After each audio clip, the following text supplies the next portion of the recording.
yo hice ya una visión sintética, ¿no?, de todo lo que habíamos visto desde Adán y Eva, ¿se acuerdan, no? Y empalmamos con los jueces, vimos algo de Sansón, ¿no es cierto? ¿Se acuerdan de Sansón? Que es una catequesis muy importante, Sansón, muy importante, ya no la vamos a repetir. Y luego con el padre Manuel han visto reyes y seguramente se habrán detenido un poco más en el rey David, me imagino, ¿no? El rey David, Dios es uno de los reyes santos de Israel. ¿Saben cuántos reyes santos tuvo Israel? ¿No les ha dicho el padre Manuel? ¿Cuántos? 3. ¿Quiénes son? David. No, santo Saúl, santo cielo. 3 reyes santos. Israel tuvo muchos reyes, muchos. Solamente 3 santos. David, el primero. Después, Ezequías y... Bueno, tarea para la casa. Todos me van a buscar quién es el tercer rey santo y el próximo martes se lo voy a tomar. Voy a empezar a tomar examen a mis catequistas. ¿Pues en qué manos están mis catequizandos? Todos a investigar, La próxima semana me dice quién es el tercer rey santo. ¿Ya? Muy bien, estupendo. Entonces, y les decía, esto, escúcheme bien, también para que ustedes sepan transmitirlo, porque tenemos un riesgo, yo les digo, tenemos un riesgo. Esta mañana he estado, desde ayer, con 40 sacerdotes, los más jóvenes, los 40 más jóvenes, digamos así, hemos estado moviendo, nos hemos ido, los he llevado a todos, de paseo, los llevo todos los años, porque la Semana Santa es muy intensa, terminan todos muy cansados y para que se cansen más me los llevo hasta Mollendo, ¿no? Entonces nos vamos a Mollendo y estupendo, ya llegamos el lunes, al final del día, muy bonito, son más de 40 y muy bonito, Nos alojamos todos juntos en un mismo sitio, estupendo, comemos juntos en la noche y luego yo les doy una catequesis a los sacerdotes, siempre. Rezamos, tenemos en la noche un rato de oración y yo les doy una catequesis a los sacerdotes jóvenes siempre. Y de ahí nos vamos a dormir y en la mañana, martes, rezamos juntos los laudes, tenemos la Santa Misa muy bonita, todos revestidos muy bonitos, y luego ya se van a la playa, a descansar, a hacer un poco de ejercicio y yo ya aprovecho para estar en Mollendo, para ver cosas de las parroquias en Mollendo, y después me recibo. Y a los sacerdotes les decía yo una cosa, que es muy dos cosas, los que estuvieron en el Vía Crucis, lo dije ahí también porque es algo que me gusta repetir mucho porque es muy importante. Mire, o sea, nosotros tenemos un problema serio, pero les digo un problema sumamente serio, sumamente serio. ¿Qué es el problema que tenía el pueblo de Israel? O sea, ¿cuál es el problema que tenía el pueblo de Israel? ¿Cuál creen ustedes que era el problema, cuál es el principal problema que tenía el pueblo de Israel? ¿Quién me dice? Láncense nomás, no tengan miedo si se equivocan. Estamos aquí para equivocarnos. Falta de fe, desobediencia, ¿no? Falta de fe, desobediencia. ¿Qué más? Falta de confianza. Esto. El principal problema, ¿dónde está el inalámbrico? Que se olvidaba constantemente que son el pueblo de Dios. De esto se olvidaba. O sea, Israel se olvidaba de esto. Perdía la conciencia de ser el pueblo elegido. Dios no había elegido Egipto, que era la gran potencia. No eligió a Babilonia, o sea, a Nínive no. Dios eligió a Israel. Israel es el pueblo elegido por Dios, lo ha elegido entre todas las naciones. ¿Y para qué Dios eligió a Israel? ¿Saben para qué? Para cubrirse de gloria a través de Israel, para manifestar su amor y su potencia a toda la humanidad, bendiciendo a Israel, elevándolo por encima de todos los pueblos y haciendo de Israel un pueblo santo, un pueblo santo. Esto era el diseño de Dios para Israel. Una cosa impresionante.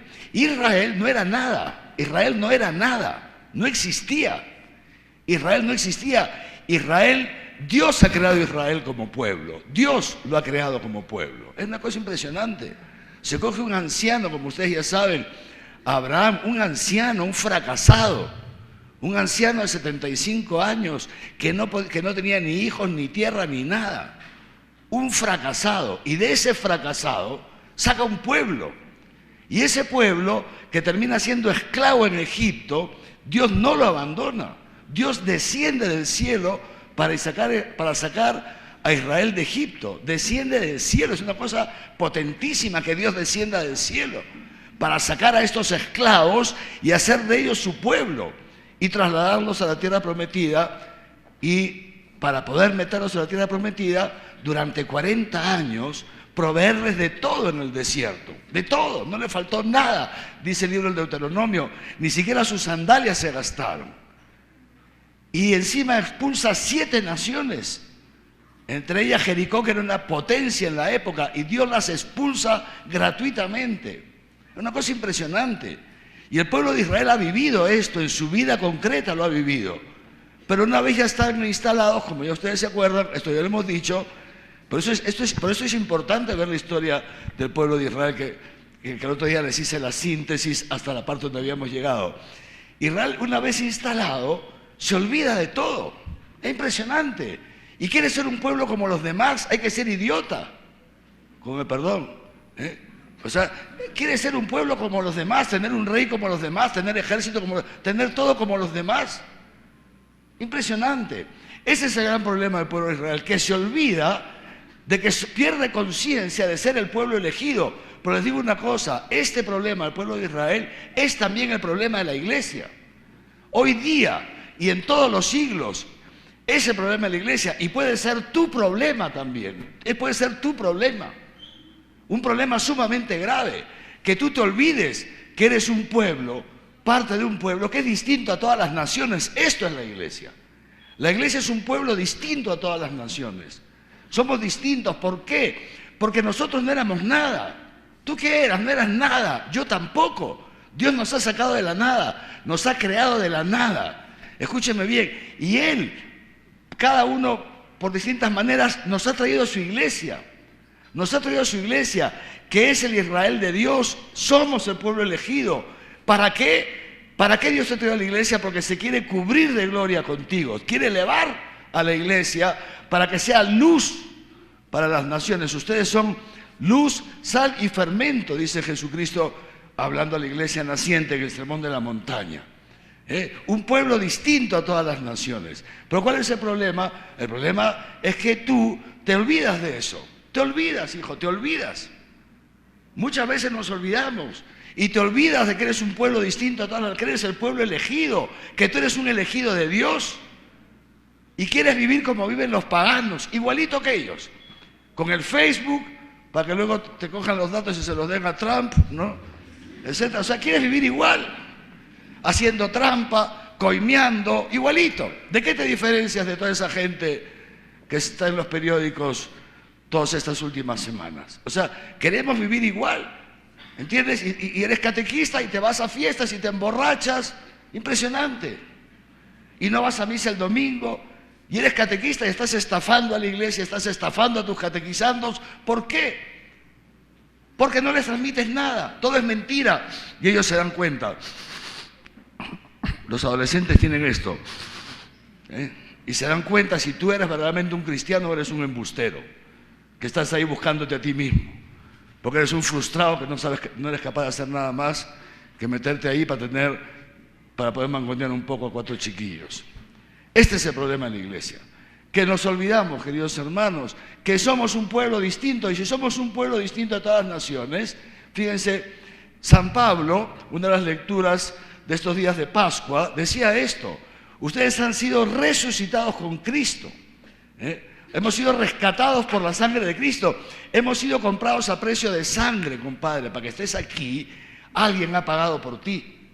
Para que estés aquí, alguien ha pagado por ti, y ese alguien es Dios, que se ha hecho hombre, es lo que hemos celebrado en la Pascua, y se ha dejado clavar por ti. Ha pagado con su sangre por ti. Te han comprado, tú has sido comprado a precio de sangre. ¿Y sabes para qué? Porque Dios te ama, porque Dios quiere elevarte. Dios quiere hacerte santo y que la gente viéndote diga: mira, impresionante el poder de Dios. Impresionante el poder que Dios tiene. Porque yo lo conozco, era de mi colegio. un sinvergüenza. A esta señora la conozco, era más chismosa la pobre vieja, no había manera. Y ahora nada. Este matrimonio lo conozco, era imposible, como perro y gato, y hoy día están unidos. Eso. Eso. ¿Y sabes por qué? Porque es un cristiano. De frente este chico, que era un pata de Judas, llegó a la confirmación, empezó a ir a su parroquia y ha cambiado. ¿Me entiendes? Es una cosa impresionante. Este que era un altanero, un soberbio, un no sé qué. Esto es la iglesia. Dios ha hecho esta obra en este muchacho, en esta chica, en este matrimonio. Dios ha hecho esta obra.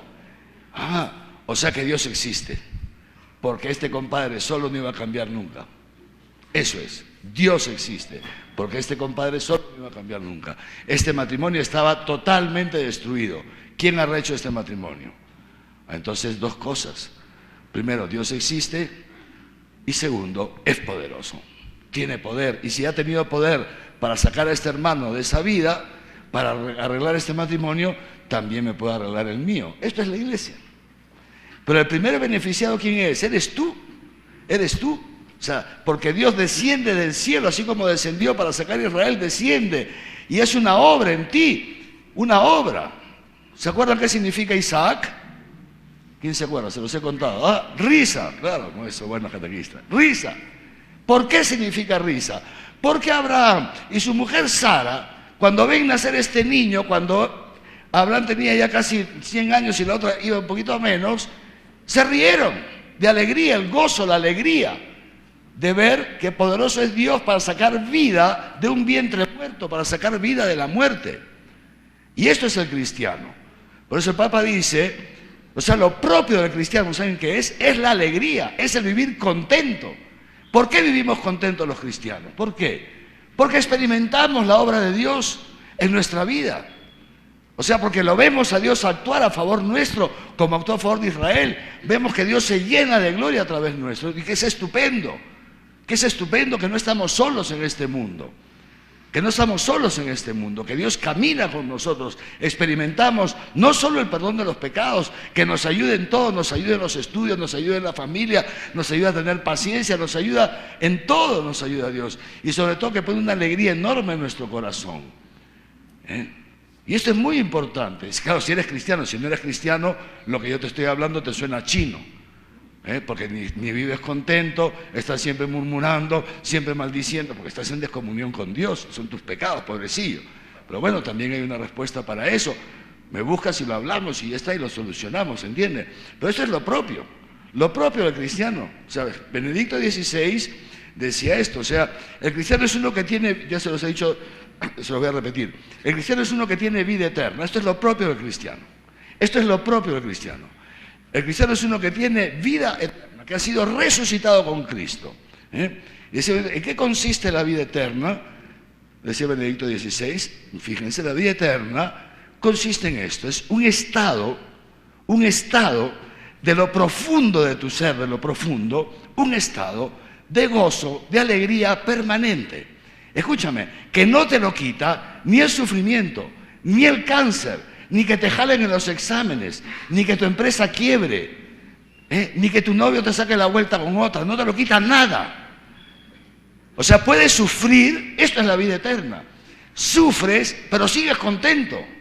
Esto es de locos, solamente lo tenemos los cristianos. El que no tiene esto no es cristiano. Esto es lo propio del cristiano, es lo propio. Por eso el cristiano puede amar al enemigo, es el único. Nadie más que el cristiano puede amar al enemigo. Nadie más. Rezar, les digo una cosa, ¿saben quién reza mucho más que nosotros? Los musulmanes. Rezan más hasta que los musulmanes rezan más que las monjas de clausura. Sí, rezan mucho más. Obras de caridad. Hay personas que son ateas, que no creen en Dios y hacen muchas más obras de caridad que tú. Muchísimas. ¿Por qué? Porque tienen, esto es una sensibilidad social hacia la pobreza, hacia no sé qué, hacia no sé cuántos. Filantropía. Eso no es cristianismo, se llama filantropía. No lo hacen por amor a Jesucristo, no lo hacen por amor a nadie, lo hacen por sensibilidad social, porque sienten una responsabilidad social. Y ni van a misa ni son cristianos. ¿Qué es lo único que puede hacer solamente el cristiano y nadie más que el cristiano? El amor al enemigo. El que cuando te meten una bofetada pongas la otra mejilla. El cuando tu marido te hace una injusticia, te la dejes hacer, te obliga a caminar con él 1 milla, te vas con él 2. Tu párroco te humilla, encima que eres catequista, encima que no sé qué, tu párroco te humilla y tú cargas con el pecado de tu párroco o de tu compañero de equipo. Y no estás siempre peleando, siempre justificándote, siempre atacando al otro. Impresionante. Esto es el cristiano. Eso es el sermón de la montaña, llegaremos al sermón de la montaña. Esto solamente lo puede hacer el cristiano. Es una cosa estupenda. ¿Y por qué? ¿Por qué solamente el cristiano puede poner la otra mejilla? ¿Por qué solamente un marido cristiano se puede dejar crucificar por su esposa? Porque esto es el cristianismo. ¿Por qué solamente una esposa cristiana se puede dejar crucificar por su esposo? ¿Por qué un padre de familia puede dejarse crucificar por sus hijos y desangrarse por sus hijos y por el vecino? ¿Saben por qué? Escúcheme bien, escúcheme bien. ¿Qué dice Jesucristo? Lo hemos escuchado en estos días de la pasión. Yo doy mi vida libremente y la doy porque sé que la voy a recuperar. Esto. El único capaz de dejarse crucificar y dejarse matar es aquel que sabe que va a recuperar su vida. Que su vida no se va a terminar en la cruz, que su vida no se va a terminar por un bofetón, que lo humillan delante de todos. ¿Por qué? Porque tiene vida eterna, tiene una vida que no se acaba. Por eso el cristiano puede ponerle otra mejilla, por eso el cristiano no se resiste al mal, por eso el cristiano se deja robar, por eso el cristiano se deja matar, por eso, porque tiene algo que no tienen los demás no pueden hacer eso. ¿Qué tenemos nosotros? Vida eterna. Y si no tienes vida eterna, compadre, no eres cristiano. No eres cristiano. Tienes una religión, eres un religioso y está bien, peor es nada, pero no eres cristiano todavía. ¿Entiendes? O sea, tienes un germen, está bien, pero todavía no eres cristiano. ¿Y por qué te lo digo? Porque Dios quiere hacerte cristiano con una estatura de fe adulta. Porque esto existe, esto no es utopía. Esto no es utopía, esto no es un monopolio de 5 santos, ¿me entiendes? De San no sé cuántos, San Ignacio de Loyola y Santa Teresa. No. Esto es el cristiano, esto es el ser cristiano, común y corriente, común y corriente. Y eso es lo que Dios quiere hacer contigo. O sea, meterte una vida, un gozo, una vida eterna, una vida tan potente dentro de ti, que nada ni nadie te la quita. Y eso te mantiene un gozo enorme, aunque te estén abofeteando. Y una cosa estupenda. Ojalá que algún día puedan tener esa experiencia. Yo me acuerdo la primera vez que tuve esa experiencia, hace muchos años, fue una cosa, les voy a contar esta historia. Fue una cosa impresionante. Yo era joven sacerdote, jovencísimo, y tenía 2 años de sacerdote, si no me equivoco, 3, y mi obispo decide hacerme párroco de una parroquia, ¿no? Y bueno, el obispo que debe ser, estupendo, yo ser párroco de una parroquia, y resulta que el párroco saliente no quería salir, porque era una parroquia que estaba situada en un barrio, más o menos, pobre hombre, pobrecito, estaba enfermo, y es una parroquia que tenía muchos ingresos, ¿no? O lo que sea, es igual. Entonces el párroco no quería salir, entonces empezó una campaña contra mí. Sí. Escúcheme bien, el obispo le anunció el cambio con 3 meses de anticipación para que vaya preparándose y todo, ¿no? Y este hombre en esos 3 meses se dedicó a hacer una campaña contra mí, que yo no era cristiano, que yo era de una secta, que yo no creía en la Virgen María, que no creía en el Santísimo Sacramento, pero esto, ¿no? Además, juntó a las cabezas de los grupos parroquiales y se los dijo. Y este señor, este era el segundo párroco, ¿bien? El primer párroco, que era el que había construido la parroquia, naturalmente la gente lo quería, porque les había construido con ellos la parroquia. La gente quería estos 2 sacerdotes, que eran mucho mayores que yo. Y estos 2 juntaron a la gente, le dijeron, por si acaso, ese del río, no sé qué, no sé qué, bla. Y la gente les creyó porque eran sus párrocos. Les creyó. Hicieron unos volantes y repartían los volantes por debajo de las puertas. Va a venir uno que no es católico, que es un sectario, que no sé qué. Y encima la parroquia, para colmo de males, se llamaba María Auxiliadora. Y decían que yo no creía en la Virgen. Entonces va a cambiar el nombre de nuestra parroquia y va a quitar la imagen de la Virgen, una imagen horrible que estaba, pero bueno, estaba ahí, pobre, ¿entiendes? Ahí en el centro. Y va a quitar la imagen y va a quitar el sagrario, no va a haber santísimo, porque este es medio luterano. Y la gente se lo creyó. Súper interesante. Yo no sabía nada. Llega el día de la toma de posesión, el templo lleno de gente, pero lleno. Así que empieza la toma de posesión, se hace dentro de una misa. Entonces empieza la misa. Mi obispo, él presidía, yo estaba a la derecha, y a la izquierda estaba el canciller, que era un señor alto. Y entonces llega la homilía, y el obispo empieza a predicar, y empieza a hablar de la iglesia, que la fundó Jesucristo, que San Pedro, que la sucesión apostólica, porque el obispo se ve que ya se la solía. Ya lo sabría el desgraciado, ¿no? Pero bueno. Y entonces fíjense ustedes, y él dice, bueno, por eso que no sé qué, la sucesión, y el obispo ahora soy yo, y el párroco es representante del obispo, así que he decidido que ahora vamos a cambiar, y su nuevo párroco va a ser el padre Javier. Y toda esa multitud, así como ustedes, ¡no! ¡Fuera! ¡No lo querés! Pero de verdad, no estoy exagerando, ¿eh? No estoy exagerando. ¡No! ¡Fuera! ¡No lo queremos! ¡Que no sé qué! Y yo le digo, tranquilos, sí, el obispo, tranquilos. Empezaba otra vez. Jesucristo fundó la iglesia, no sé cuánto, no sé, ¿verdad? Y otra vez aterrizaba, así que fue impresionante. O sea, fue tan horrible la situación que el obispo dice, bueno, tranquilos, vamos a terminar la misa. Ya, pasó. Y a mí una cosa me llamó la atención. Cuando esto gritaban, pero con una rabia, porque claro, tú imagínate la rabia que tendrías si tú me conoces a mí, ¿me entiendes? O sea, ya sabes que yo te quiero, tú me quieres.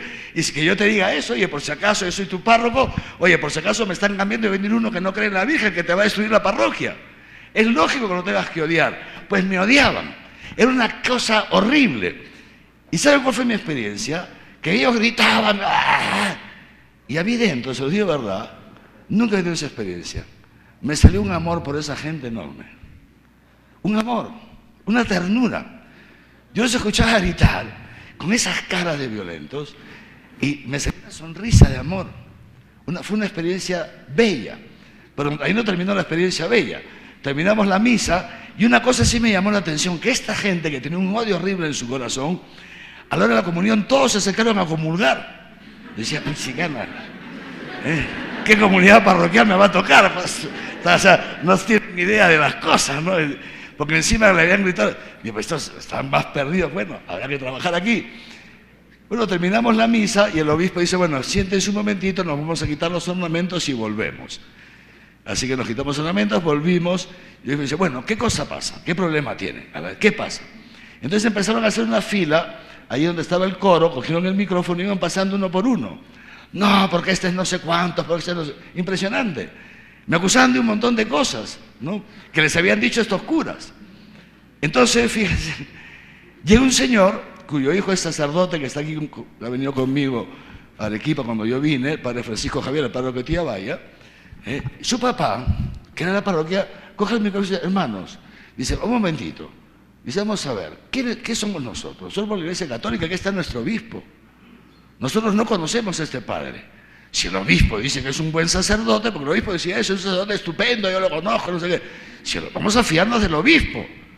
¡Pum! Le quitaron el micrófono, le pararon el equipo, lo botaron a empujones. El papá de Francisco Javier, pregunta a Francisco Javier, lo botaron a empujones. Pero bueno, entonces, para hacerla breve, el obispo respondía, pero no, que no es así, que como no va a creer en la Virgen, yo sacaba mi rosario, por favor. No había manera. Una señora de pronto sale de en medio, se tira ahí al piso, infarto, al agua. O sea, fue todo un show, ¿eh? Y les digo una cosa, mientras la cosa se puso muy fea, perdón que me dé la espalda, o sea, yo la verdad que me nació un amor enorme por esta gente. ¿Saben cómo se terminó la historia? De repente, estaban así hablando y sale un señor de por ahí y viene corriendo, y está el obispo aquí parado y así, para meterle un puñetazo en la cara. Menos mal que el canciller que estaba aquí era un hombre alto, fuerte, y le cogió el brazo. Si no, le reventaba la cara a mi obispo. Así que mi obispo me dice, vámonos, soy yo por la sacristía, ¡fum!, volando. Impresionante. Histórico, ¿eh? Histórico. ¿Saben cómo se solucionó? Ya que les he contado esta parte, les voy a contar todo. Mi obispo se va de viaje y el nuncio, de esa época, el nuncio, éramos muy amigos, me tenía un gran cariño yo a él, un santo, ¿eh? El señor Valdelli. Entonces, un día me llama para no sé qué cosa, y ¿qué tal, cómo estás y tal? Ahí le digo, bien, pero no tengo un problema. ¿Qué ha pasado? Y le conté. Anda, no te creo, ¿qué ha hecho Monseñor Miguel? Nada, se anunció por la sacristía, y además he sido de viaje. Porque Monseñor Miguel, cada vez que había un problema, se iba de viaje, eso le encantaba. Se iba de viaje, para que las cosas se calmen. Entonces, yo tengo mucho cariño con el obispo, ¿no? Y bueno, la historia es que el señor nuncio, sin decirle nada a nadie, ni siquiera a mí, entonces Monseñor Miguel se vio de viaje, había dejado al canciller y dice, bueno, tú ven a celebrar la misa diaria, pero no podemos dejar a esta gente sin misa, no quieren que Javier entre, ven y celebres la misa. Entonces el señor nuncio, sin decirle nada a nadie, se coge un día su carrito y se va a la parroquia. La misa era a las 6 y llega un cuarto para las 6 y se mete a la sacristía. Y le dice al padre, el padre, ¿cómo está? Soy el nuncio. Ah, sí, excelencia, qué gusto, no sé qué. Dice, ¿me permite celebrar la misa? Sí, sí, claro, por supuesto que sí. Así que el nuncio celebra la misa, histórico. Y en la misa se presenta, soy el señor nuncio, pasaba por aquí, no he celebrado la misa hoy día, he venido a celebrarla con ustedes, ya que estoy de paso, y predicó, hizo su misita y ya está. Claro, los nuncios son más, ¿eh? Entonces va a la sacristía y ¡bum!, después de la misa, ¡brum!, toda la... ¿Entienden? Usted es el nuncio, sí, nos tiene que ayudarnos, porque nuestro obispo nos quiere poner un sacerdote que es un herético, que es un desgraciado. Que no... ¿Cómo? Dice el nuncio, no puede ser. Sí, sí, monseñor, mire que no sé qué. Dice, bueno, vamos a ver, ¿alguna vive por aquí? ¿Alguna vive por aquí? ¿Alguna de ustedes me invita un cafecito, un tecito y conversamos tranquilos? Y entonces una, sí, yo vivo aquí, bueno, invítame un café. Y se logró meter a la casa con todas las señoras. Y se empezó a hacer amigo de las señoras. Conversaron un poco, muy bien, les agradezco, voy a tomar nota de todo, y bien, muy bien, gracias, y tal. ¿Y qué les parece si la próxima semana tomamos otro café? Y así. Y se hizo amigo de todas las señoras, que eran las más rabiosas, ¿no? Impresionante. Les digo verdad, joder, los chalacos, estaba yo en calle, los chalacos. Bueno, para hacérsela breve, entonces empezó a reunirse con ellas. Y decía, miren, ¿saben qué? Por si acaso, yo creo que ustedes las han engañado, ¿eh? Si este es el Javier del Río que ustedes me están diciendo, les digo que es un buen sacerdote, es un hombre piadoso, está no sé cuántos, ha estudiado en Roma, tiene buena doctrina, por si acaso, ¿eh? Vamos a seguir investigando, ¿no? Y así hasta que las convence, denle una oportunidad, cualquier cosa me avisan, ¿no?, que yo no voy a permitir que aquí... No. Y efectivamente, el obispo regresa de viaje y a las señoras, que eran las cabecillas, están de acuerdo y entro yo de párroco. Por supuesto no me hicieron ninguna fiesta, ¿no? Pero por lo menos decidieron obedecer al obispo. Y pude ir con el obispo, volvimos, tomamos posesión de la parroquia, ¿no? Y el ambiente ya se imaginan cómo estaba, de tenso, después de todo lo que habían hecho, y encima no se fiaban tanto, se fiaba un poco el nuncio, pero de mí nada. Fue una cosa muy tensa. Cuando se termina la toma de posesión, siempre se le invita al párroco a decir una palabra de salud a la comunidad parroquial. Y entonces mi primera palabra de saludo, les agradezco mucho por esta acogida tan cariñosa, ¿no? Y lo primero que les quiero decir es que el consejo pastoral, que eran todas ellas, queda confirmado, ¿no? El consejo pastoral queda confirmado, ustedes son los que conocen la parroquia, ustedes la han construido, tienen aquí 20 años, yo acabo de llegar, así que me gustaría trabajar con ustedes y que ustedes me enseñen a mí cómo se lleva esta parroquia, ¿me entienden? Y ya está. Impresionante. Pero les digo de verdad, no lo hice por estrategia, lo hice porque creí en eso. Ya para entonces tenía un amor por esa comunidad parroquial impresionante. Así que cité al consejo pastoral, bueno, se lo hago breve.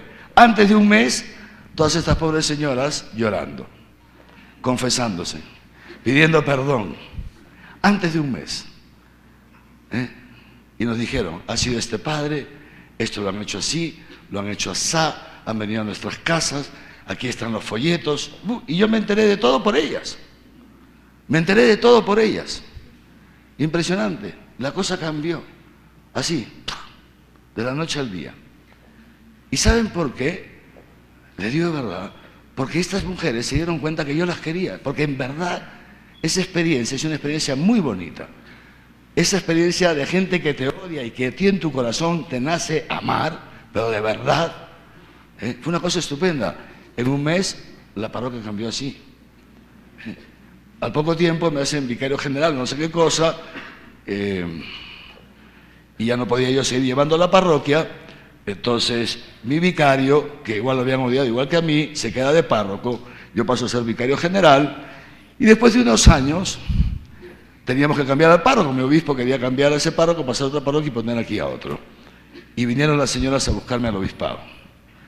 Me dice, monseñor, no sé qué, venimos a pedir un favor. Estamos muy contentas con el padre Víctor. Ya cuando usted se fue hemos llorado mucho, porque desgracia de todo lo que me ha hecho sufrir, pero bueno. Estamos muy contentas. Y dice, venimos a pedir, no vamos a hacer ningún lío. No vamos a hacer ningún lío, le prometemos que no. Nada más si nos lo puede dejar al padre, aunque sea un añito más. Oye, pues esos unos años querían crucificar al pobre padre Víctor junto conmigo. Impresionante. Una experiencia, se las cuento, una experiencia muy bonita. Y yo soy consciente que esto no ha sido mío. O sea, esta posibilidad de amar realmente a una persona, cuando esa persona está diciendo crucifícalo, crucifícalo, mátalo, sácalo, no lo queremos. O sea, cuando tu esposo o tu esposa te están haciendo la vida imposible y que te brote esto es el cristianismo. Porque es una obra del Espíritu Santo, esto no es humano, pero es impresionante. Y entonces, esto, queridos jóvenes, queridos hermanos catequistas, escúchenme bien, esto es muy importante, que yo quisiera que lo tengamos en el corazón, que te acuerdes de esto, hijo mío. Tú eres un pueblo distinto a todas las naciones. Porque a ti Jesucristo te ha comprado con su sangre te ha comprado el Señor. No para que seas un huevo frito de catequista ahí de 3 por medio, que ni siquiera te crees en lo que dices, ni siquiera lo vives. No, Dios te ha creado para que vivas el Evangelio, porque eso es la felicidad, eso es la vida eterna, que empieza en este mundo, existe, no es un cuento. Se los digo, por eso me gusta contar esa experiencia en mi vida, no porque sea yo mejor que nadie, sino al contrario, justamente porque no soy mejor que nadie, se las cuento para que vean esto, o sea, que esto es verdad, que esto es real, esto se vive en este mundo, y eso es lo que Dios quiere para ustedes, eso es lo que Dios quiere para ti. Primera cosa, decía San Pablo, lo estaba diciendo el otro día en la Pascua, hemos sido comprados, y por eso dice San Pablo, si hemos resucitado con Cristo, que esto es el cristiano, uno que ha pasado una nueva vida, entonces, dice San Pablo, busquemos las cosas de arriba, las del cielo, es la lectura del domingo, ¿no? Busquen las cosas de arriba. Pero si somos honestos, ¿cuántas veces nosotros buscamos las cosas de abajo? ¿Sí o no? Buscamos las cosas de abajo, es impresionante. ¿Qué cosas de abajo buscamos? El último celular, la fiesta, el trago, hacer carrera, cosas. Si damos una mirada, decía, esto es el mundo, esto no es la iglesia. Estos días, estas últimas semanas, le digo la verdad, estoy sufriendo mucho por el Perú. Porque lo que estoy viendo es que no puede, claro que existe. Le digo, pobre gente. Estos días, con todo el lío político que ha habido, ¿sabes lo que ha brotado en mi corazón? Le doy unas gracias a Dios enorme, porque yo de muchacho, cuando estaba fuera de la iglesia, yo estuve metido en política, y a mí Dios me sacó, y un agradecimiento del Señor, gracias, porque estaría metido en toda esa porquería, una porquería, un señor que llega a ser vicepresidente, porque está en una fórmula, y luego lo vacan a su presidente. ¿Quién lo vaca? ¿Quién saca la firma? ¿Saben quién? ¿Han seguido las noticias o no? ¿Quién sacó las firmas para la segunda moción de vacancia? ¿Quién la sacó? El que hoy día es el primer ministro. O sea, tú imagínate que Monseñor Cárdenas, que es mi segundo, ¿me entienden? Confabula contra mí. para ser él el arzobispo. Pero lo hace solapa. Aparentemente no ha sido él. Aparentemente ha sido este desgraciado. Y una vez me sacan a mí de arzobispo, lo ponen a Monseñor Cárdenas. Oye, por lo menos un poquito de decencia, pues, ¿me entiendes? No hace su obispo auxiliar a Padre Alberto. O sea, más claro el agua, ¿me entiendes? ¿No? Clarísimo. Clarísimo que has estado metido en la jugada. Eso se llama deslealtad. Eso se llama deslealtad. Eso es el mundo. Ese es el mundo. Eso es el mundo. Es una cosa impresionante. Eso es el mundo. Dos hermanos de sangre, hijos del mismo papá y la misma mamá, peleándose por el poder. Dos hermanos de sangre que han crecido juntos, que tal vez hasta en la bañera se los había metido, alguna vez se habrán bañado juntos. Dos niños que han salido del mismo útero materno, sacándose los ojos ante los medios de comunicación, acusándose mutuamente de corruptos, filmando al hermano para chaparlo. ¿Para qué? Para que lo metan preso, para que se dejen tirar mis congresistas, y el otro que diga, y yo voy a denunciar todo lo que sé de Odebrecht con no sé cuántos. Hermanos de sangre. ¿Me están siguiendo? Esto no es un tema de política, no estoy hablando de política, estoy hablando de moral. Estoy hablando de lo que es el mundo, hermanos. Esto es el mundo. Esto es el mundo. Esto es el mundo. No hay lealtad. O sea, ni siquiera tu hermano te interesa. Eres tú. Eso es el neoliberalismo individualista. Es horrible. Y a nosotros, ¿te gustaría vivir así? ¿Te gustaría vivir así? No puedes fiarte de nadie. Estás hablando y ni siquiera sabes si te están filmando. A mí sí me están filmando, así que estoy frito. O sea, por los Arequipa videos. ¿Entiendes? Una cosa horrible. O sea, una cosa terrible. No te puedes fiar ni siquiera de tu hermano de sangre, por el amor de Dios. Esto es el mundo. Eso es el mundo. ¿Me entiendes? Eso es el mundo.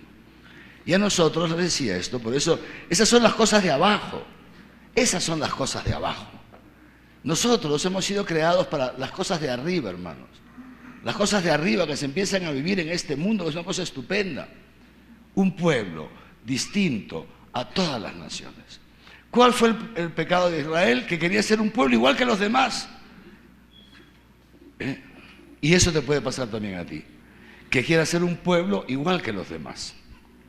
Que quieras ser un pueblo igual que los demás. Y si quieres ser un pueblo igual que los demás, terminarás igual que los demás. Muerto, en tus pecados, metido en todas esas intrigas. Sufrirás como una bestia. Sufrirás como una bestia. Tu corazón se pondrá duro como una piedra. Una piedra. Una cosa impresionante. Pero Dios no quiere eso para nosotros. Y justamente por esto es la Pascua, hablaremos de esto dentro de una semana. Pues bien, les decía entonces, este fue el gran problema del pueblo de Israel. Y puede ser nuestro problema, les decía. ¿No? Y efectivamente puedes ser catequista y llegas el domingo a dar tu catequesis, pero de lunes a sábado vives como si Dios no existiera. No rezas, no lees, no estudias el catecismo, en tu vida privada haces de todo, vives lleno de pecados, ni te confiesas, algunos ni siquiera van a misa el domingo. ¿Cómo puedes ser catequista así?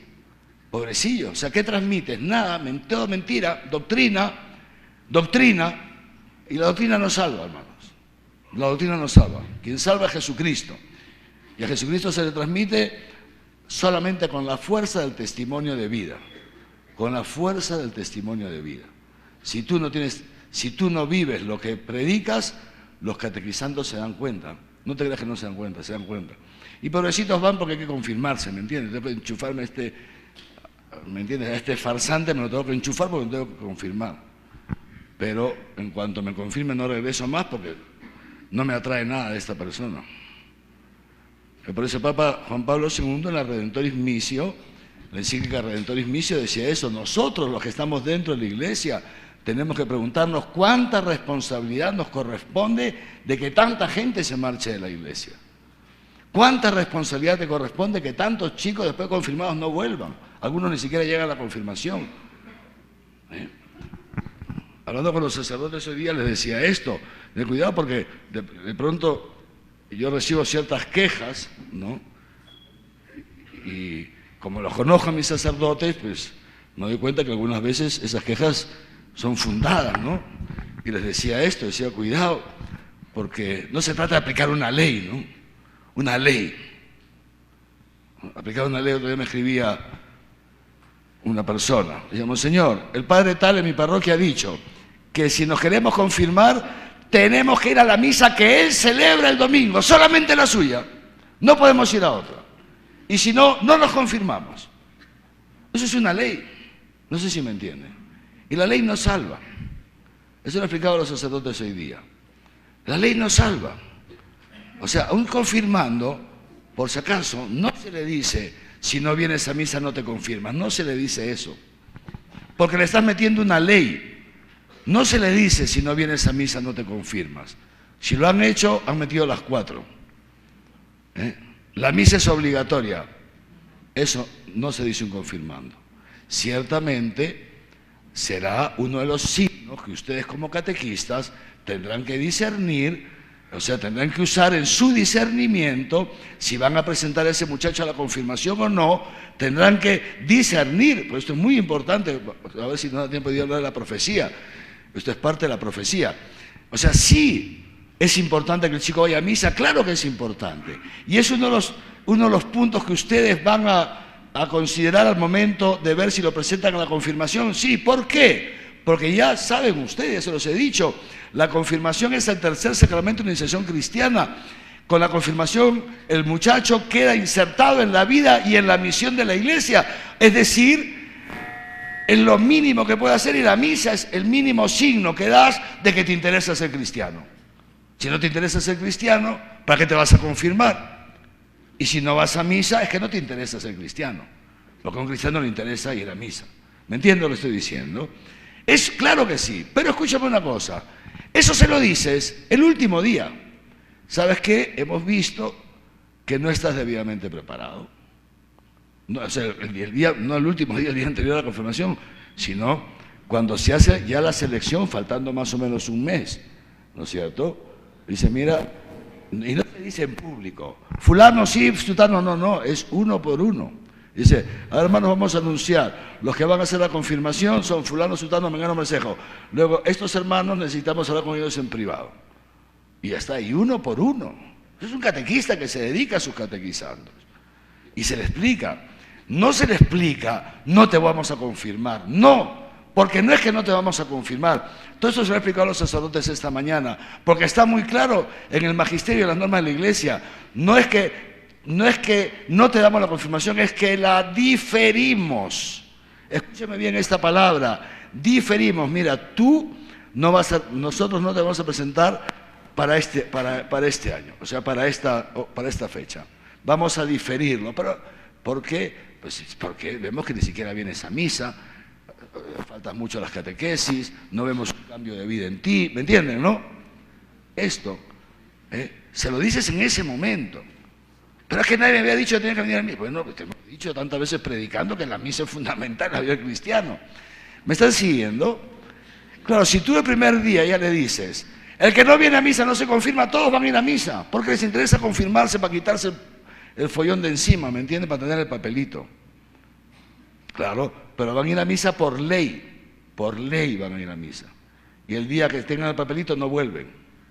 ¿Me han seguido o no? Un catequista no transmite una ley. El catequista, ¿qué es lo que hace? Eso se los he explicado bien a todos, los que venían el año pasado. ¿Qué hace el catequista? El primer año, para ir a misa hace falta tener fe, hermanos, o ser un imbécil. Una de dos, o tienes fe o eres un imbécil, porque sin tener fe ir a misa es ser un imbécil, ¿no? Bueno, para ir a misa hace falta tener fe. Y lo que tienes que hacer tú con tus catequizandos el primer año no es llevarlos a misa. Déjalos que no vayan, tranquilos. Lo que tienes que hacer es pasarles la fe. Pasarles la fe. Eso es lo que tienes que hacer, pasarles la fe. Y recién después de un año, o sea, un año, el primer año pastoral, que son unos meses, lo que sea, ustedes verán, de no decir exactamente el mes, es un discernimiento de ustedes. Después que ya les han comenzado a transmitir la fe, les han hablado de las maravillas del cristianismo, una cosa estupenda, les ha presentado el amor de Dios, bla, bla, bla, y les has dado la catequesis sobre la Eucaristía, Ahí sí les entonces, muchachos, ahora se han enterado lo que es la misa, porque la mayoría de gente no sabe lo que es la... Cuando lleguemos a la misa se van a dar cuenta que muchos de ustedes ni siquiera saben lo que es la misa, humildemente se los digo. Ya lo van a descubrir. O sea, no saben, saben un poco, pero van a ver todo lo que es la misa, es una cosa impresionante lo que es la Eucaristía. Hay muchas cosas que estoy seguro que ustedes ni siquiera se imaginan, las vamos a descubrir juntos, pero es una cosa bellísima, ¿me entienden? Entonces, estos chicos no saben nada, pobrecitos. Una vez ya les ha gustado, pues estupendo, a partir del próximo domingo venimos todos a misa. Para empezar a experimentar esto que les hemos dicho, van a experimentar cómo se cumple en su vida poco a poco. Y a partir de ahí sí es importante. Pero ni siquiera ahí le dice, porque el que no viene no se confirma, no. Porque está metiendo una ley. ¿Me han entendido? ¿Me han entendido? Eso. ¿Y sabes cómo van a venir? Si se sienten amados por ti. Si se sienten amados por ti. Y si los llevas al encuentro. Muy bien, así que todo esto para decirles esto, que somos un pueblo distinto a todas las naciones.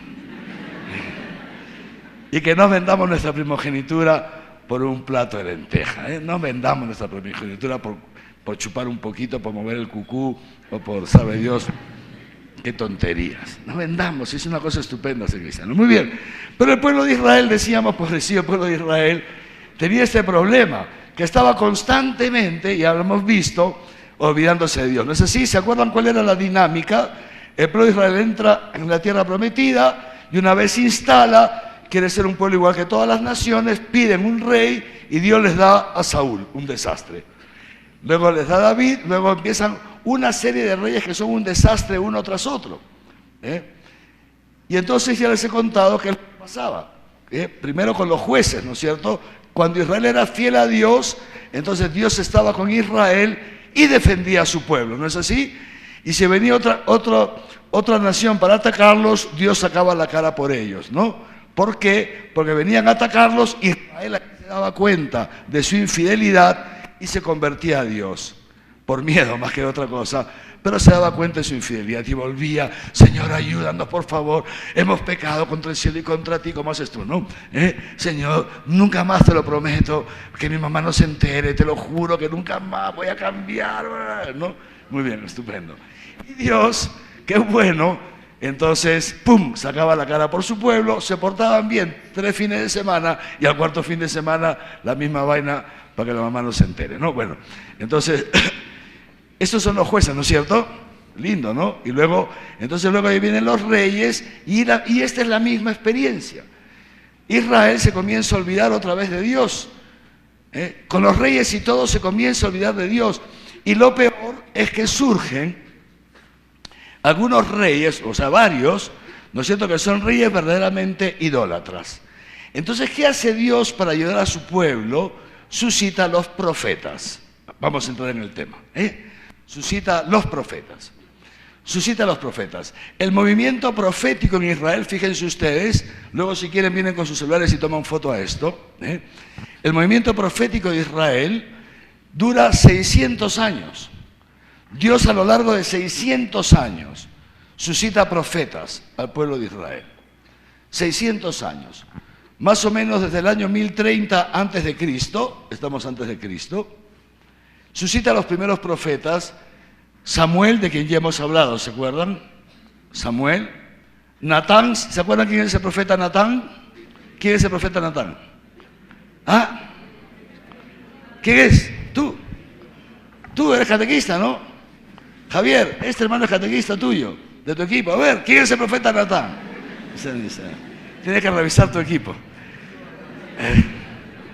El profeta Natán, ¿saben quién es, no es cierto? El que ilumina a David de sus pecados. Cuando David se había acostado con la mujer de Urías, ¿se acuerdan? Les ha contado el padre Manuel les ha contado esto, ¿no es cierto? Este es Natán, un profeta, fíjense, un hombre estupendo que va, ¿sabe lo que es ir donde el rey de Israel? Por eso les decía la vez pasada, es muy importante meterse, un catequista tiene que meterse en el fondo y leer y estudiar. Y leer y estudiar. Israel era ya en ese momento con David, el reino de Israel estaba en su esplendor, una cosa impresionante. Ir donde el rey y decirle, oye rey David, mira, te voy a contar una cosa que ha pasado en tu reino, ya conocen la historia, ¿no? Un señor tenía un gran rebaño de ovejas y había otro, un hombre pobrecito, tenía solamente una, desgraciada su ovejita. Con ella dormía para que lo caliente, ella lo seguía como si fuera un perrito faldero. Y el otro desgraciado que tenía 2000 ovejas, le puso los ojos a este, le quitó y para quitársela lo mató. En tu reino, y David monta en cólera. ¿Se acuerdan de esto? Dice el padre Manuel, ¿no? ¿Quién? Ese desgraciado merece la muerte. Yo soy el rey, hay que matarlo. Dice, pues ese eres tú. Tú imagínate que el profeta, que tu mujer te diga eso, metes un par de cachetadas, ¿me entiendes? Que tu mujer te ilumine tus pecados. Que tu esposo te ilumine tus pecados. Que tus hermanos de equipo te iluminen tus pecados.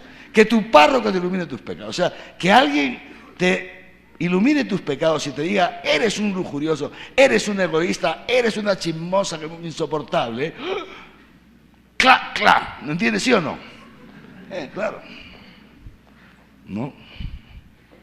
Como ustedes han visto, en la misa me he escuchado cuando el obispo celebra la misa, ¿saben cómo dice? En un momento decimos, ¿no? Y tu iglesia, no sé qué, con el Papa Francisco, conmigo, indigno siervo tuyo. Claro. Entonces había un sacerdote que cuando celebraba la misa decía con el Papa Francisco, con nuestro indigno obispo Javier. Así que le llega la voz, no mía, fue su ejemplo, ¿no? Le llega la voz al obispo y el obispo llama al sacerdote. Que venga y le dice, oiga, me he enterado que usted está hablando mal de mí en la misa. Dice, ¿cómo? Sí, que está diciendo indigno. Dice, pues no lo dice usted cuando celebra, pues ya está. Digo lo mismo que usted. Pero una cosa es que la diga yo, otra cosa es que la digas tú. Ay, sí. ¿No? Es interesante. Todos decimos, yo soy un pecador, soy una pecadora, monseñor, soy un pecador, pero que tu marido te diga que eres una egoísta, una locura, ¿entiendes? Eso no se lo permite. El único que puede decir que eres un pecador eres tú. Nadie más puede decirte que eres un pecado, porque somos así. Y fíjense, David, qué humilde, ¿no es cierto? Qué humilde. Dice, ¿cómo? ¿Yo? ¿Qué ha pasado? Y Natán le explica. Y David, ¿no? ¿Saben, no? Compone el Salmo 50, les he dicho el padre Manuel. El Salmo 50, misericordia, Dios mío, por tu bondad. Borra, se da cuenta, acepta su pecado, no se defiende, no se defiende. Esto es muy importante, no se defiende. Esto es un santo, esto es un hombre humilde, uno que no se defiende. Normalmente a nosotros nos pasa lo contrario, nos defendemos, no sé si se han dado cuenta. No sé si se han dado cuenta, había un párroco, oye padre, me han dicho que tú eres en tu parroquia un déspota, ¿no? O sea que eres un no sé cuántos, un margen. No, no, es mentira, es mentira. Y ya inmediatamente, bueno, por poner un ejemplo, igual te podría decir a ti, ¿no? ¿Entiendes? O sea, alguien te dice, oye, que no sé qué, no, mentira, y ya inmediatamente, ¡pum!, pones una muralla. ¿Me entiendes? O sea, ¡pum!, te defiendes. No aceptas que alguien te diga que eres un pecador, un pecado concreto. Inmediatamente te defiendes, ya está. Y te pones en tu muralla. Y la mejor defensa es el ataque. No, lo que pasa es que son ellos, son así, así, así, tú eres una tal por... Frito. No te puedes, oye, perdona, no te defiendes, era para ayudarte. No, porque eso es una injusticia. No sé si me entiendo lo que estoy diciendo. Qué difícil nos resulta aceptar que somos pecadores, con pecados concretos. Qué difícil que un hermano de tu equipo te diga, te estás buscando a ti mismo. Eres un sobrado, lo que sea. Es difícil. Tendemos a defendernos. Y al defendernos atacamos a los demás. Y perdemos la oportunidad de convertirnos, ¿Qué hace uno, un cristiano, cuando viene alguien y le ilumina un pecado? Y le ilumina un pecado. Solo que el cristiano dice, gracias, hermano. La verdad es que no, monseñor, no creo yo que sea tan duro, pero bueno, gracias por decírmelo. Me lo voy a revisar. Voy a revisar, voy a hacer un examen de conciencia, voy a estar atento. Gracias, esposa, por decirme esto. Gracias, esposo, gracias, hermano del equipo, gracias, padre párroco, por decirme que soy un tal por cual. Gracias, no me había dado cuenta, me lo voy a meditar. Esto es el humilde, esto es el cristiano. Me lo voy a meditar y seriamente se lo medita. Y seriamente se pone de rodillas, Señor, ilumíname. Si yo no he sido un buen catequista, si no he sido un buen esposo, si no he sido una buena esposa, si no he sido un buen hermano en la comunidad, en la parroquia. ilumíname. Esto es lo que hace un cristiano. No defenderse inmediatamente y devolver peor. Tú eres 3 veces peor que yo. No, pero eso no es así. ¿Me están siguiendo lo que estoy diciendo? Eso es el cristianismo. ¿Les gusta ser cristianos o no? Es estupendo ser cristiano, una cosa linda. Muy bien, entonces, les decía, entonces Dios empieza a suscitar estos profetas. Samuel, Natán, Elías, ¿se acuerdan de Elías? Elías y Eliseo, ¿no es cierto? Elías y Eliseo. Y luego hacemos una mirada así panorámica, 1030, hacia los... Estos de aquí sobre todo, fíjense, estos primeros profetas, sobre todo, quieren recordar al pueblo de Israel la grandeza de Yahvé, la grandeza. No hay otro Dios más grande que Yahvé. Y seguramente ustedes conocen el episodio de Elías, ¿no? Conocen el episodio de Elías cuando hace traer una sequía a toda la tierra. ¿Se acuerdan de eso o no? Elías, fíjense ustedes, cuenta la escritura, no sé dónde lo tengo por ahí, cuenta la escritura, es súper interesante que cuando viene, déjenme ver por aquí, a ver si lo encuentro, es súper interesante. Miren, tiene la Biblia, vamos al primer libro de Reyes, el capítulo 18, si no los demás lo toman nota y en su casa lo leen, es muy interesante. Elías, primer libro de Reyes, capítulo 18, versículos 17 y 18. Primer libro de Reyes, capítulo 18, versículos 17 y 18. Dice así: cuando Ahab, rey de Israel, Ahab ha sido uno de los reyes más perversos de Israel.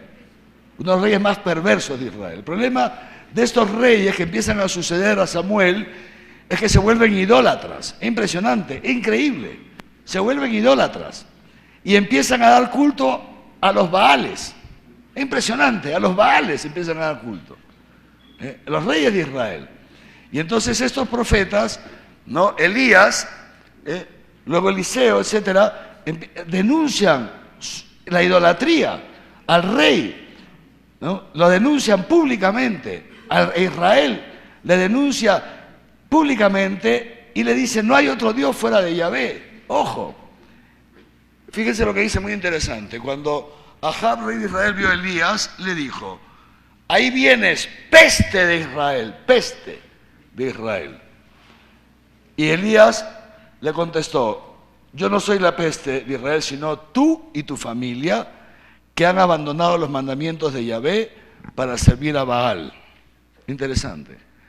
Decirle al rey: la peste eres tú. Tú eres la peste de Israel, tú y tu familia, que han abandonado a Yahvé para irse detrás de Baal, que era el dios de los países vecinos. Baal, que vivía de sacrificios humanos, terrible. Y entonces, ¿qué hace Elías? ¿Se acuerdan? Para demostrar que no hay otro Dios fuera de Yahvé, trae una sequía, ¿no? Y cuando ya estaba todo seco, no llovía nada, entonces Elías les dice: muy bien, que vengan los profetas de Baal. A ver si Baal es tan poderoso. Conocen la historia, es muy bonita, ¿no? Es simpaticísima. Esto a los chicos de la confirmación les encanta. Que vengan los profetas de Baal, a ver que hagan llover. Y si fueron no sé cuántos, 100 profetas, un montón, ¿no? Está en la Biblia, luego lo leen, ¿no? 450. Ya, si me saluchas el piso te va a perdonar. Ya. 450 profetas. Y dice: muy bien, estupendo. A ver, pues, díganle a su Dios que haga llover. Conocen la historia, es muy linda. Díganle a su Dios que haga llover. Y cuenta la escritura, ¿no? Que empiezan todos, hace bla, bla, bla, bla, bla, no sé qué, bla. A ver, y el otro los mira cachaciendo, a ver, pues, que lleva, no sé qué, bla, y todo así. Y no llovía. Oye, a lo mejor tu Dios está dormido, les decía, está en la Biblia, ¿no? A lo mejor tu Dios está dormido, grita más fuerte para que se despierta. Estaban otros 450 ahí, nada. Empiezan a rasgarse, ¿saben? ¿No? Está en la Biblia, es impresionante. Se hacen unos cortes, su sangre corría y el otro se burlaba. Al final ya terminan y dice: bueno, vamos a hacer una cosa, dice. Vamos a hacer una cosa aquí. Entonces coge unas carnes, ¿no? Y prende unos fuegos, ¿no es cierto? Y prende un fuego. Elías, solito, dice: déjeme a mí. y prende un fuego. Dice, Señor, Dios del cielo y de la tierra, esa es la Biblia. Invoca a Yahvé, una lluvia torrencial que apagó todo el fuego. Y así, y después ¿qué hizo? Hizo pasar a filo de espada a todos y los mató a todos. Eso es un profeta. Eso es un profeta, que no se casa con los ídolos, con las idolatrías. Uno que se fía de Dios. Imagínense ustedes qué hubiera pasado si Elías hacía eso, clamaba a Dios y no había lluvia. Se jugaba la vida, ¿sí o no? Este es Elías. Y luego viene Eliseo, no vamos a uno por uno. Pero luego el problema ¿cuál es? Que estos reyes idólatras, porque esto es el problema de Israel, la idolatría, que Israel busca la vida en los ídolos de los países vecinos, ya no se fía de Dios, rinde culto a los ídolos porque cree que los ídolos lo pueden ayudar. Y detrás del rey se va todo el pueblo, horrible. Entonces Dios suscita otro grupo de profetas. En el siglo 800 ya la situación es crítica. La situación es crítica. Israel le ha dado la espalda a Dios, ya una situación terrible. Y Dios suscita, entre otros, aquí están los principales, no son los únicos. Tomen nota, Amós, Oseas,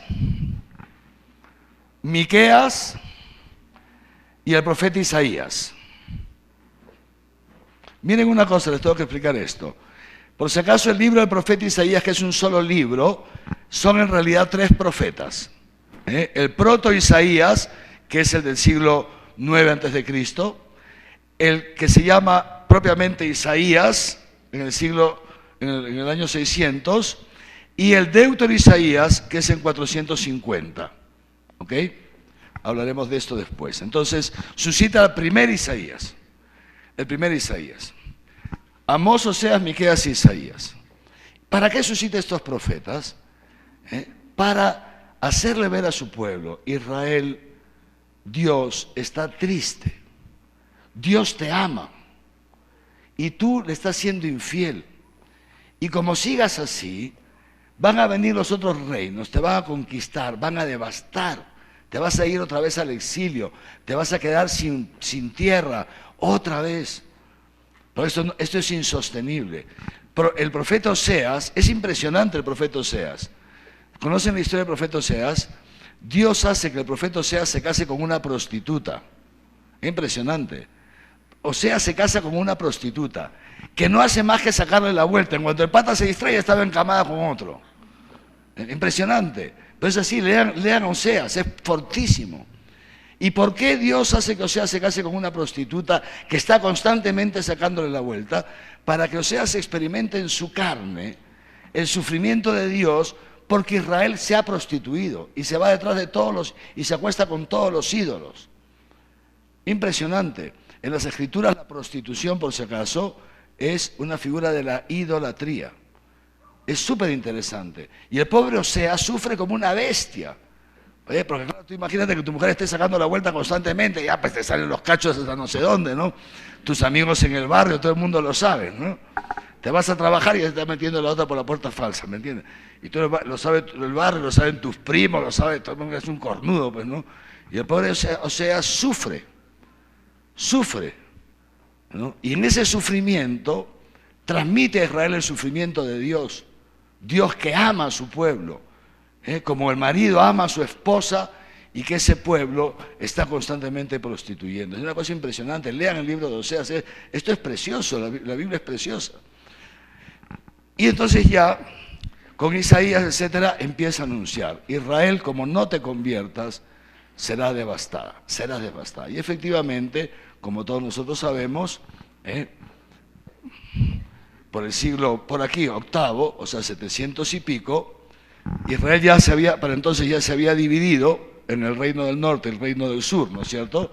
El reino del norte, donde está la Galilea, el reino del sur, donde está la Judea, o sea, Jerusalén, se había dividido en 2. Los profetas habían anunciado: un reino dividido no puede subsistir nada. Y los 2 reinos tenían unos reyes que eran terribles. Paganazos los reyes, idólatras, pervertidos, horrible, no tienen idea todo lo que hacían estos reyes, está en las Escrituras. hasta que hay un momento en que ya imposible. Dios no tiene otra manera de hacer recapacitar al pueblo de Israel que permitir que vengan sus enemigos. Y entonces viene en el reino del norte, viene Asiria, ¿no? Asiria, no, el rey Sargón. El rey Sargón II invade el reino del norte y destruye el reino del norte y se los lleva a todos esclavos. Fíjense, los profetas siguen hablando al reino del sur, donde estaba Jerusalén, la capital, el templo. Israel, conviértete, como no te conviertas, de este templo no va a quedar nada, etcétera, etcétera.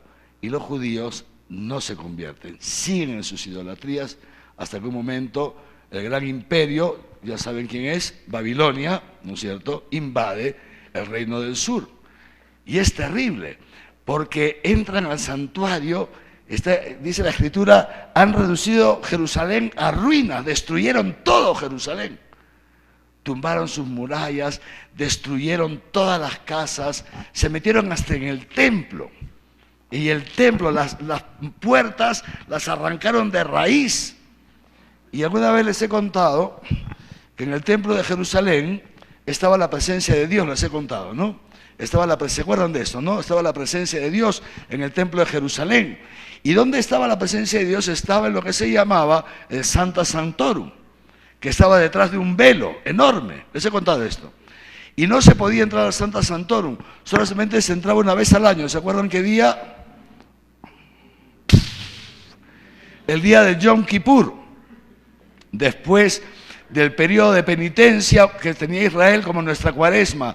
Israel la tenía una vez al año, todo el periodo de penitencia, que hacían ayunos, grandes sacrificios, mucha oración, etcétera. Llegaba el día de Yom Kippur, hasta hoy día se celebra, y he estado en Israel un día el Yom Kippur, una cosa impresionante, y se sonaba el shofar, que era un cuerno con un sonido tan potente que se escucha por toda la ciudad.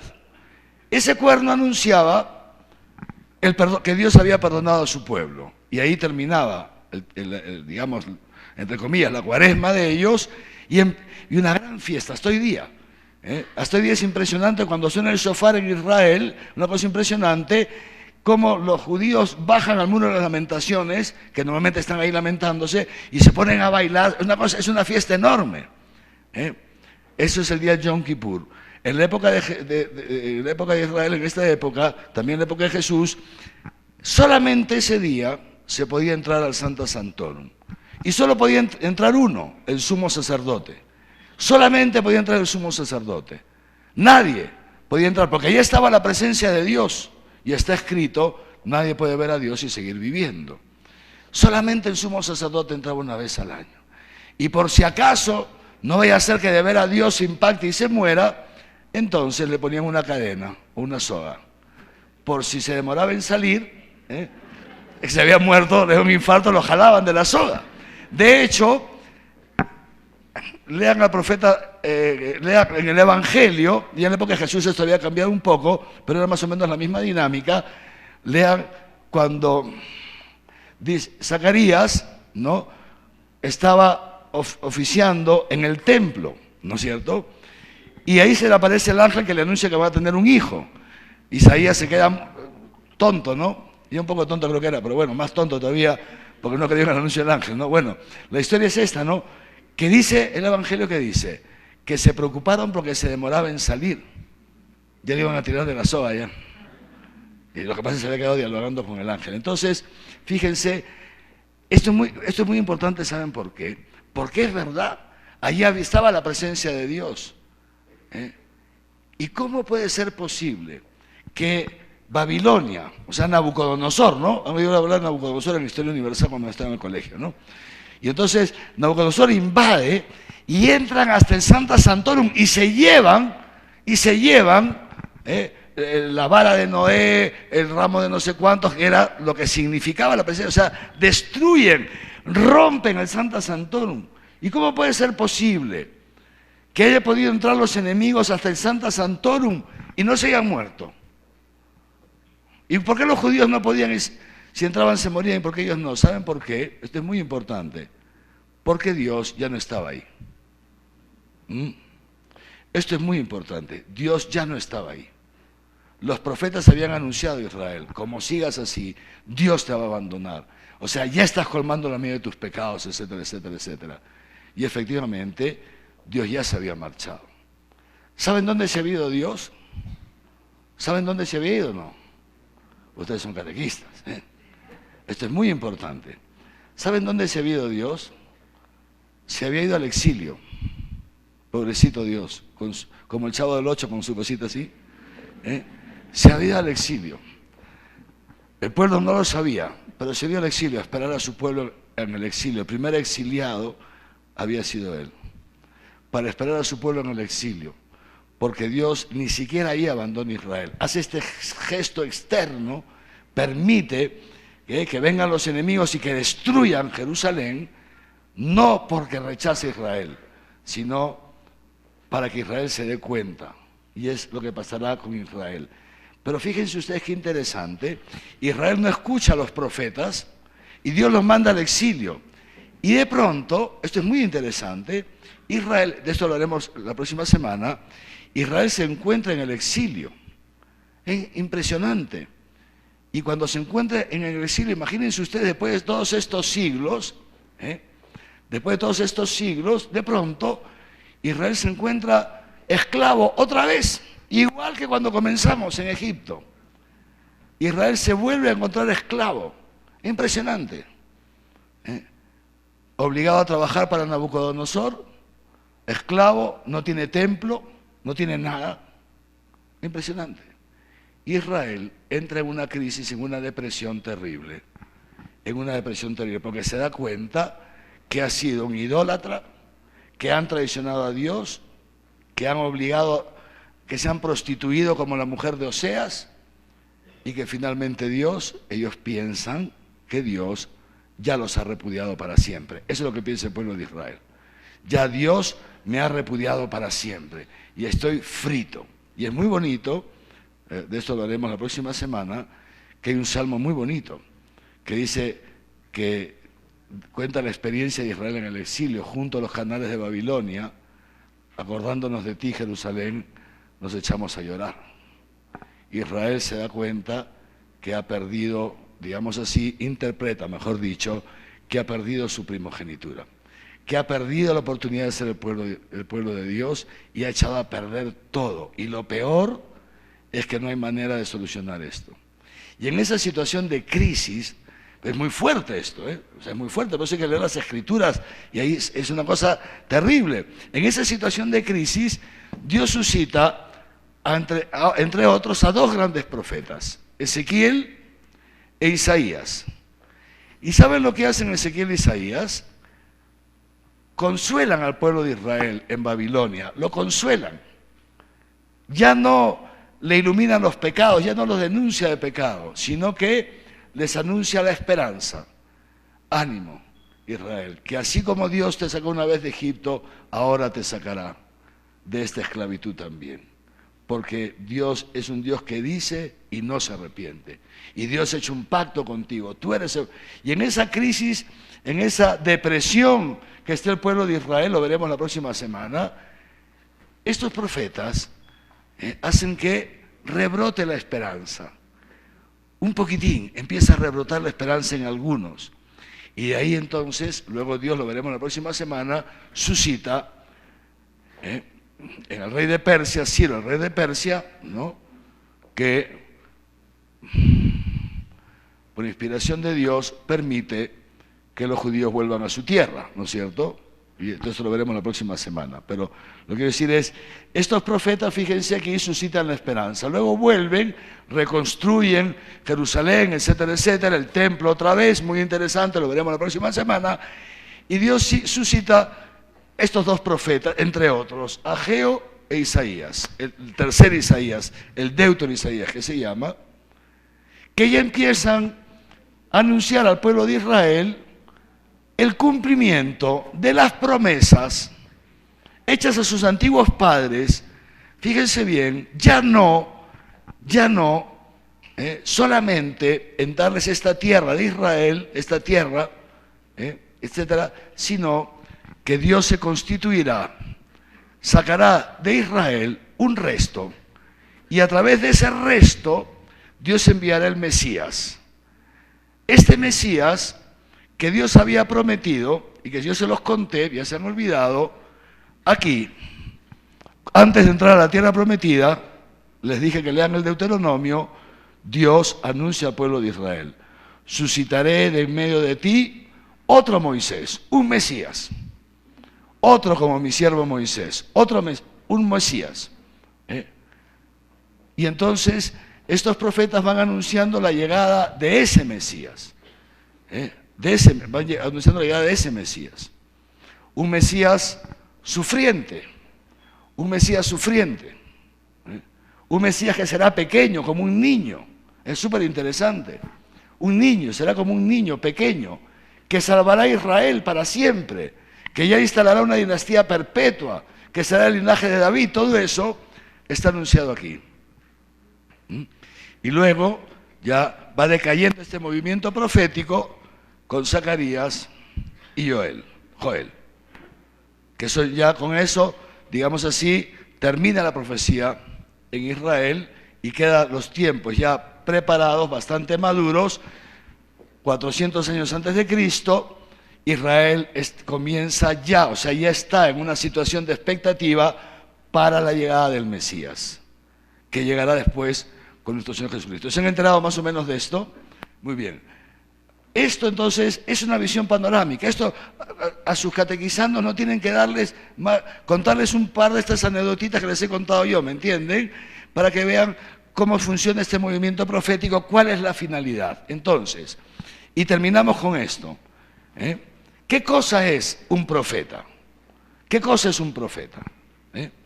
Un profeta, lo primero, es un elegido de Dios. Nosotros muchas veces pensamos que el profeta es el que predice el futuro, ¿no?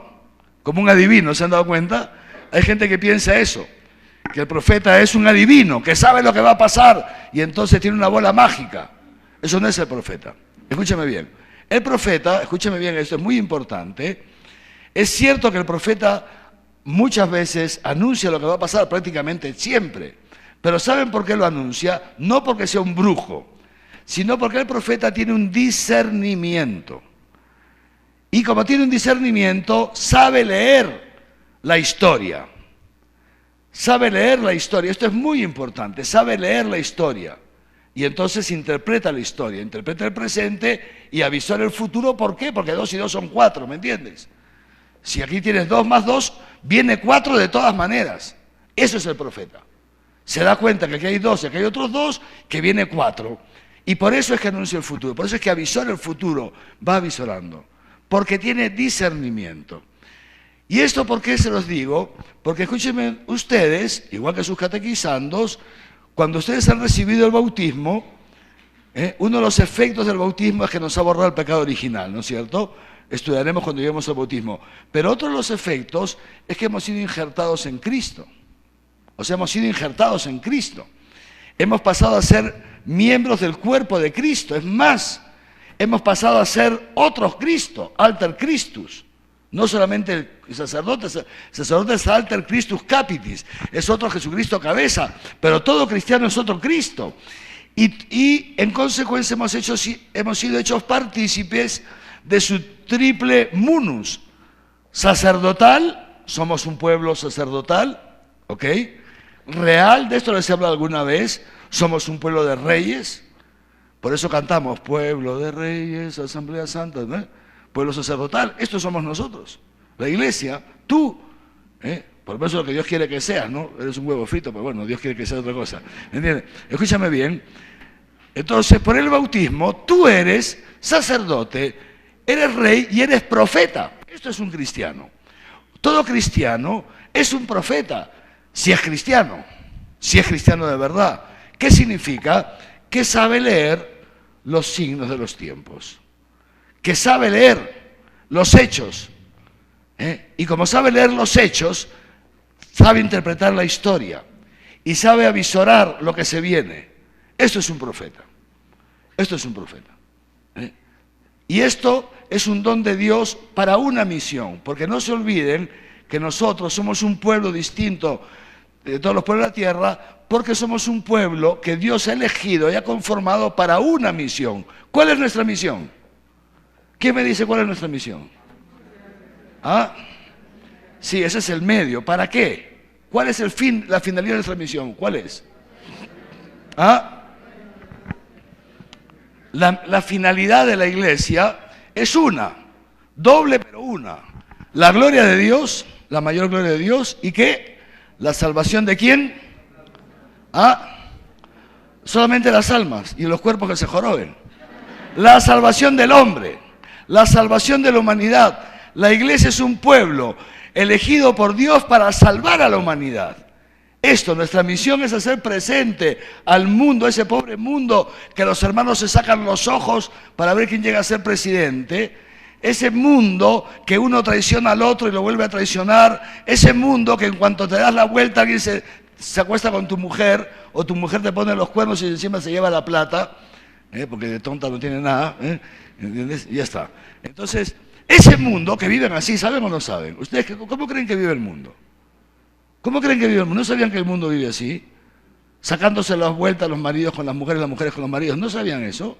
¿Ustedes creen que todo lo que brilla es oro? Por favor, hermanos. Por favor. Por favor. Es impresionante cómo vive el mundo. Con problemas de dinero, cosas horribles, robándose las herencias, los terrenos, y se muere el abuelo y los sobrinos y los nietos se sacan los ojos por 10 hectáreas de porquería. Y se dejan de hablar para siempre. ¿No saben esas cosas? ¿Ah? Horrible, es horrible, eso es el mundo. Impresionante. Y nosotros somos un pueblo distinto de los cielos para hacer presente el amor de Dios, para hacer presente al mundo que es una cosa estupenda, vivir en comunión con Dios, una cosa estupenda. Esa es nuestra misión, la gloria de Dios y la salvación de esta pobre gente que están destrozados ahí, sufriendo como unas bestias. 18 horas trabajando para poder cambiar de carro, es estúpido. Es estúpido. 18 horas trabajando para poder tener un carro del año. Es estúpido. Cerrándose a la vida, teniendo solamente un hijito para poder tener un televisor de este tamaño para ver el partido mundial que encima... No digo que vamos a perder, pero bueno. Es estúpido, es absurdo. Pero eso es el mundo, hermanos. Pues bien, nosotros vivimos para llevarles una esperanza. Muy bien. Entonces les decía ¿qué es lo propio del profeta? Y con esto termino. Para terminar... quiero que vayamos juntos, y los demás toman nota, para que veamos lo que es un profeta. Y con eso vamos a terminar, en 10 minutos hemos terminado. Pero no se vayan, porque esto es lo central de la catequesis de hoy día. Jeremías, capítulo 1, versículos 4 y siguientes. Dice así, el profeta Jeremías cuenta su experiencia. Entonces, dice así, Jeremías capítulo 1, versículos 4 y siguientes. Me fue dirigida la palabra de Dios, de Yahvé, en estos términos. Antes de haberte formado en el seno materno, te conocía. Antes de haberte formado en el seno materno, te conocía. Ya, cuando tú estabas, antes que estés en la barriguita de tu mamá, fíjate, y te tenía consagrado una elección. Y yo, profeta de las naciones, te constituí.